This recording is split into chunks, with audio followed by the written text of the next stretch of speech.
So here's a look at my desk office chair after now over 2 years of use. I have had this bad boy for over 2 years, multiple apartments, and it's still holding up quite strong. I have not had to do any adjustments from the day that I've actually bought this chair 2 years ago after setting it up all along.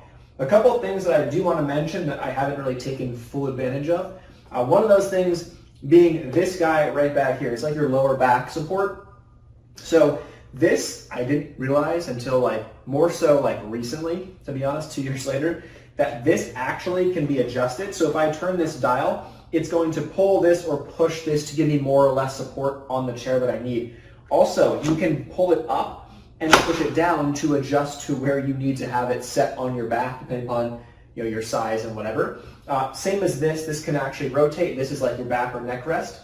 This guy rotates, so you can rotate this thing up and down as you need, and then also it does adjust as well. You can push it up higher, push it lower, whatever kind of fits. And as you kind of sit in the chair here, I'll show you what I mean.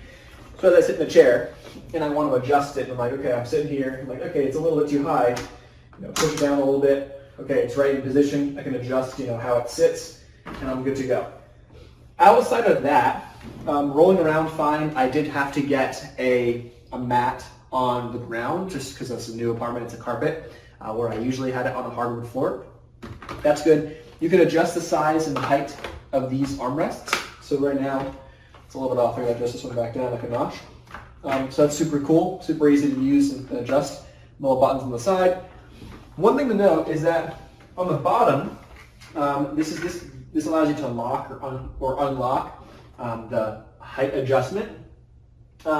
It does get, or it's now been 2 years, there's a little bit of residue down there. It's kind of greasy down there where you can adjust the height of the chair. So that is kind of a pain, or I guess not a big deal. It's not like it's dripping anywhere. If I was to go down and touch it, it is a bit greasy, so I have to kind of wash it off or get a paper towel and rinse it up. But outside of that, 2.5 years later, she's still going strong. So it's been a pretty good investment, I'd say, in terms of not having to buy another chair since. Support-wise, everything seems to be doing pretty good. And if I'm noticing back issues or anything, which I really haven't, the problem or the answer might be this guy right here to use and adjust. So no complaints after 2 years of use, and for the money, I think it was worth it.